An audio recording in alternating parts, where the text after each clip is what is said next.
Hey guys, on this episode we're going to look at what market the Supra's targeting, what's its identity, and where does it fit in cost-wise with other sports cars. Come and ride it!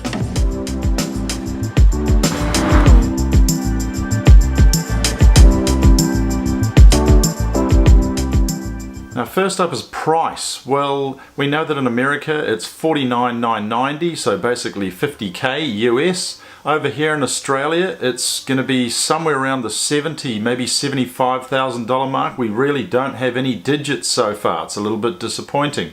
In the UK we know it's going to be somewhere between $52,695 and $56,945. So pretty expensive in the UK. But let's have a look at what it matches up with.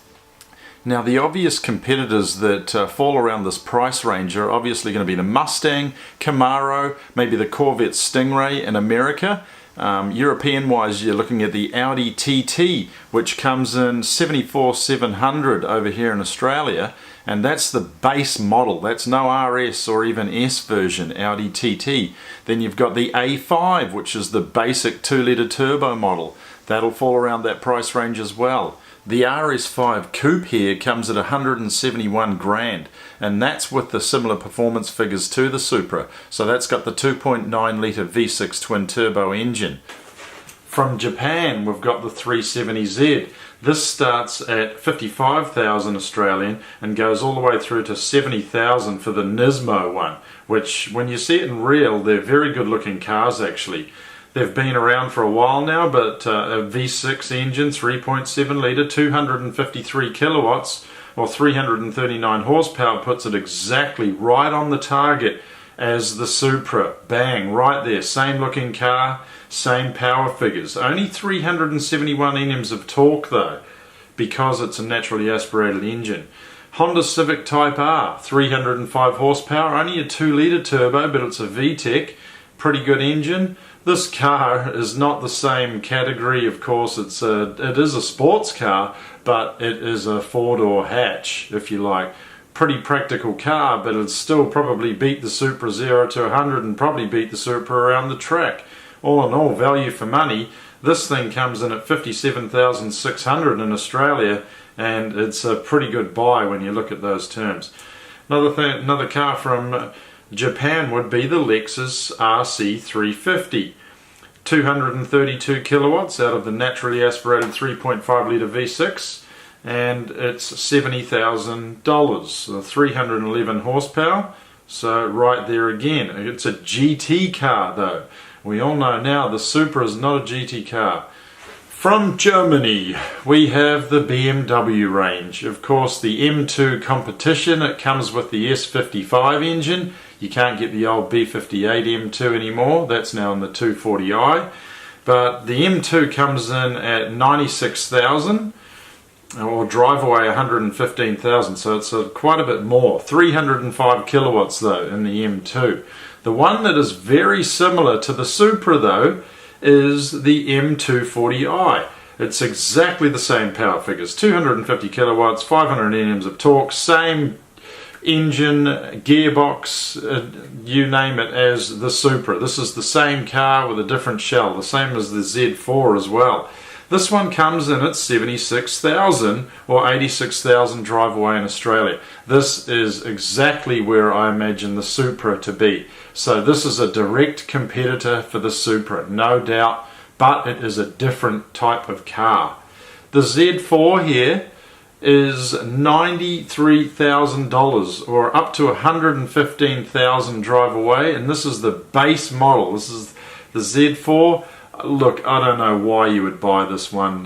This is really not my cup of tea. Unless you're a hairdresser with a lot of money, then this would be a good car for you. Next from Germany is the Porsche Cayman. Now this is where things start to get serious, because this is a direct competitor as the Supra. So it's a 2-litre turbo, not a 3-litre turbo. It's a 4-cylinder, but it's a Porsche.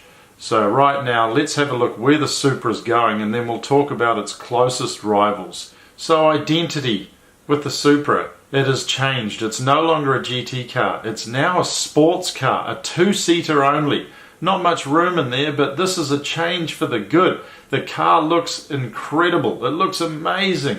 Love the look of this thing. No, it doesn't look exactly like the concept car, but hell, they've done a good job of it. There's no doubt about that. It's going to be highly appealing to the public, and it's going to handle like crazy around a racetrack. You could also lighten it up quite a bit. I mean, it's 1,540 kgs at the moment. You could certainly get some weight out of that, I'm sure. So we're going to see a lot of these on the track in the future. This is an all-rounder car, a great weekend car. Take it up into beautiful country roads, and also very capable to take down to your local racetrack and spin it around the track. This is an amazing car. They've actually done a great job. I just wish it was more Toyota than BMW. So here's our final three. The GTS Porsche at the top is actually the 2.5 litre 4-cylinder turbo model, and it has 265 horsepower. But it's actually pretty expensive, that one, compared to the 2 litre turbo, which is much more in the same price range in Australia as the Supra. The 370Z in the middle is a bit dated, but it's a very similar car to the Supra. A 2-seater, front engine, rear-wheel drive Japanese sports car with pretty much exactly the same power figures there.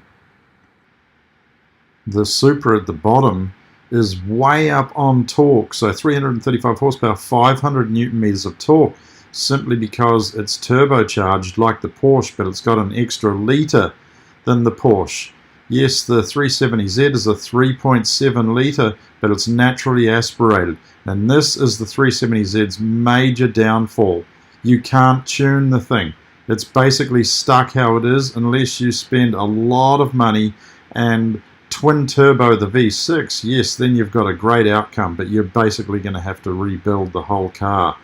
The other two have more ability to be tuned, simply because they're turbocharged engines from the factory. Now the Porsche is a bit lighter than the other two. It's also a mid-engine sports car. But all in all, these three cars are reasonably similar. The only benefit with the 370Z and the Porsche though is that they come with a 6-speed manual. No manual for the Supra. I don't know what is happening there. But if you really want a manual, then of course the Supra is not for you. Hopefully it comes out in the future with a manual. Saying that, all in all, with these three cars, which one would I go for? Look, it would be hard to go past the brand Porsche. Yes, it's a 2 litre 4-cylinder turbo. If you're into drag racing, there's no point getting the Porsche. You're never going to get the horsepower out of a 2 litre engine. The 370Z, it can have major potential if you want to spend thousands and thousands of dollars and twin turbo the V6. You might as well drop in the GTR engine or buy a GTR in the first place.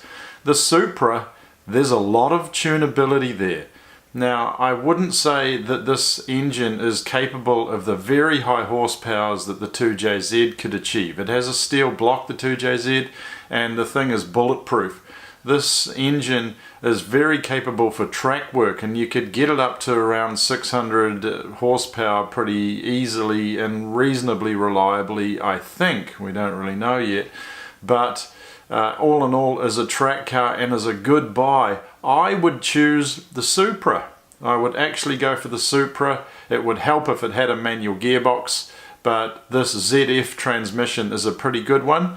So my choice would be the Supra. Let me know what you would choose down below. Would you have the Porsche, the 370Z, or the Supra? Also, let me know if you think the 370 is getting too old. Anyway, hope you enjoyed this episode. Please subscribe down below. This is Supra V World. Have a good night.